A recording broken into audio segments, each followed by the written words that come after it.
मशीनें खराब पड़ गई नोट गिनते गिनते। कांग्रेस सत्ता में नहीं है तब कांग्रेस ने चुनाव के लिए ये तैयारी करके रखा है। जब वो सत्ता में रहे होंगे कांग्रेस तो क्या तैयारी रहा होगा इनका। पहली बार जब मोदी जी चुनाव लड़ने आए तो उन्होंने कहा था कि काला धन को समाप्त करने के लिए तो ये सब काम हुआ, लेकिन खेल तो दूसरा था ना। खेल था कि पैसे के बल पर लोकसभा चुनाव में मोदी जी को रथ के रोकने का काम करे, लेकिन कांग्रेस के लोगों को पता नहीं है।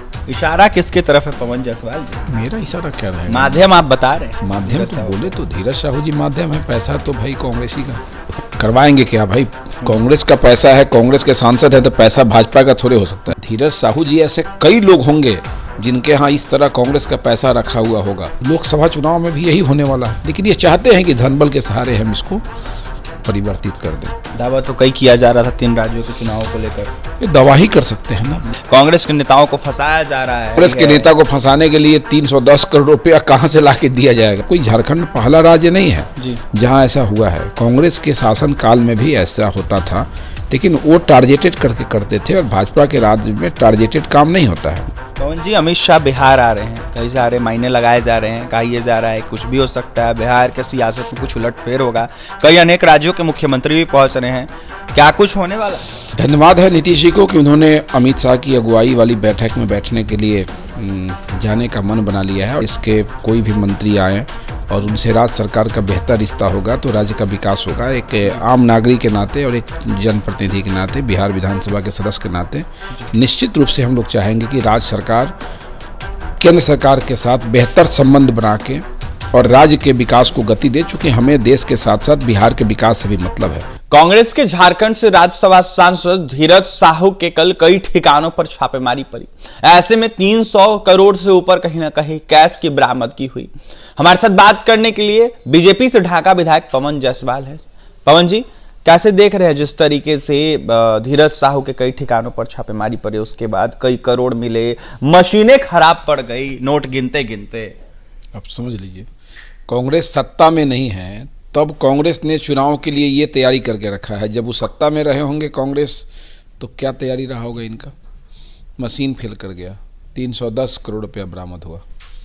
ये लोकसभा चुनाव की तैयारी के लिए कांग्रेस के द्वारा जमा किया हुआ अवैध काला धन है। ये इसी के खिलाफ तो मोदी जी की लड़ाई थी। बड़ा आरोप लगा रहे। यही तो मोदी जी का एजेंडा था। पहली बार जब मोदी जी चुनाव लड़ने आए तो उन्होंने कहा था कि काला धन को समाप्त करने के लिए तो ये सब काम हुआ। नोटबंदी हुआ, ये जो आप देख रहे हैं, एक आदमी के घर से 310 करोड़।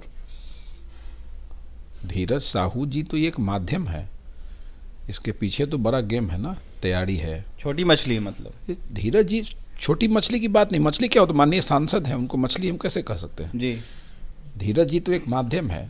धीरज जी को तो एक मोहरा बनाया गया, लेकिन खेल तो दूसरा था ना। खेल था कि पैसे के बल पर लोकसभा चुनाव में मोदी जी को रथ के रोकने का काम करे, लेकिन कांग्रेस के लोगों को पता नहीं है ये मोदी जी हैं।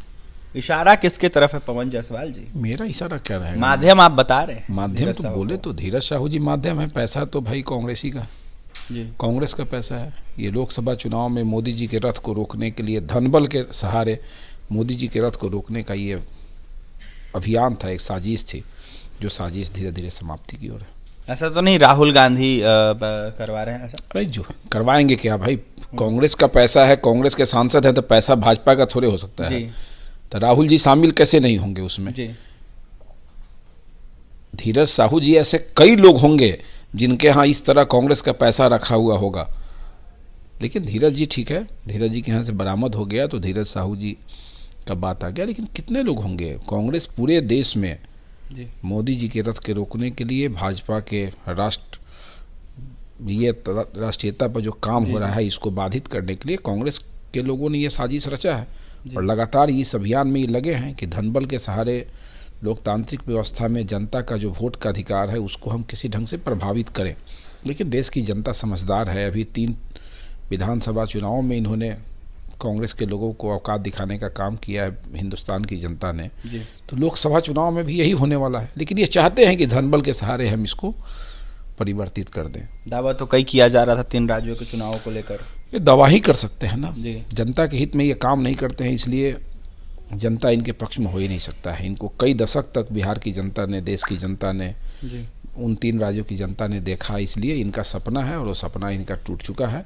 अब ये धनबल के सहारे उस सपना को ये धरातल पर देखना चाहते हैं, जो कदापि संभव नहीं है। लगातार कांग्रेस के नेता हो या फिर दूसरे अन्य दलों के नेता हो जो विपक्ष में बैठे हैं, वो लगातार कहते हुए नजर आ रहे हैं कि गलत आरोप लगाया है। ऐसा तो कुछ नहीं है, गलत जांचें हो रही है, कांग्रेस के नेताओं को फंसाया जा रहा है, बीजेपी कांग्रेस के नेता को फंसाने के लिए 310 करोड़ रुपया कहाँ से ला के दिया जाएगा? फंसाने के लिए तो दूसरा भी तरीका हो सकता है। सरकार आप ही का है झारखंड में, और हम क्यों फंसाएंगे? ये धीरज साहू जी से कोई ईर्ष्या थोड़े है किसी को।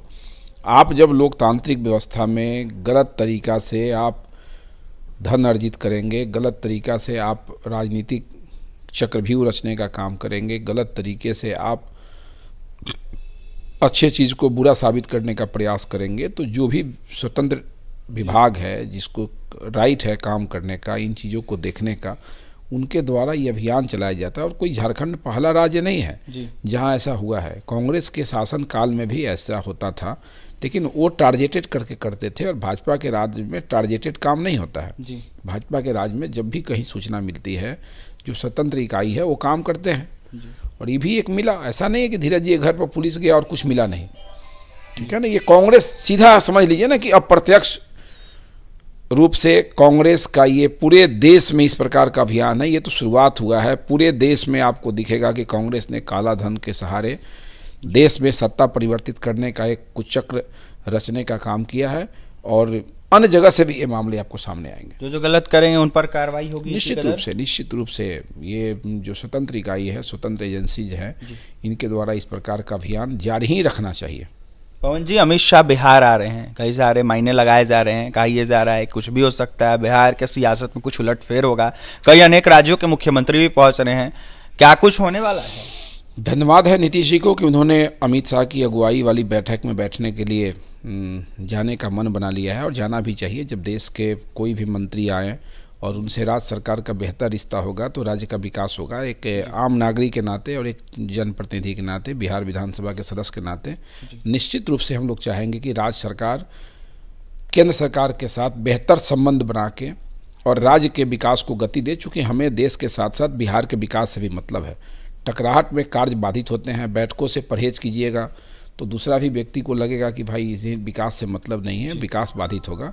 इस प्रकार का रवैया, इस प्रकार का अभियान तो नीतीश जी को पहले से उतारना चाहिए था कि जब भी कभी बैठक हो जाते, अपनी भागीदारी सुनिश्चित करते, अपनी बातों को रखते, अच्छे बुरे चीज़ों को सरकार के समक्ष रखते, तो राज्य का विकास होता। लेकिन देर से ही सही इन्होंने जो कदम उठाया है, बैठक में जाने का जो मन बनाया है, इसकी हम लोग स्वागत करते हैं और भगवान उनको सद्बुद्धि दे, और इसी तरह जो है केंद्र सरकार की बैठकों में भाग लें और राज्य के पक्ष को मजबूती से रखें। पवन जी, अपने जगह ममता बनर्जी ने अपने वित्त मंत्री को भेजा है। ममता जी की बात क्या, मतलब देखिए, अब इतना भी समय मुख्यमंत्री को नहीं है कि गृह मंत्री के साथ क्षेत्रीय परिषद की बैठक में भाग ले, इससे दुर्भाग्यहीन हो सकता है। आप पॉलिटिकल कार्यक्रम में थोड़ी जाने की बात हो रही है, आप बैठक में जाएंगे तो अपने राज्य का पक्ष रखेंगे। अब राज्य का पक्ष रखने में भी आप फेल हो जाएं अगर, तो ये दुर्भाग्य है आपका। बिल्कुल, तो राज्य का पक्ष रखने में भी अगर आप फेल हो जाए तो ये आपका दुर्भाग्य है, ऐसे में राज्य का दुर्भाग्य है। बीजेपी से ढाका विधायक पवन जायसवाल थे हमारे साथ। ऐसे में कई अनेक मुद्दों पे हमने चर्चा किया है, जिस तरीके से कांग्रेस सांसद के कई ठिकानों पर छापेमारी पड़ी, इसको लेकर हमने चर्चा किया है। ऐसे में पवन जायसवाल ने यह साफ कहा है कि जिस तरीके से छापा पड़ा है, ऐसे में जो भी गलत करेगा उसके ऊपर छापा पड़ेगा। ऐसे में स्वतंत्र इकाई जो है वो लगातार छापा करता है, जो गलत करते हुए पकड़े जाते हैं। तो ऐसे में जिस तरीके से बिहार में आज बड़ी बैठक होने जा रही है, इसको लेकर सब कुछ स्पष्ट कर रहे थे पवन जायसवाल, तो वहीं क्या कुछ कह रहे थे आपने सुना है। नीतीश कुमार को धन्यवाद दे रहे थे, और भी तमाम खबरों के लिए NBC 24 के साथ बने रहे। पटना से सहयोगी अमित के साथ अभिषेक की रिपोर्ट।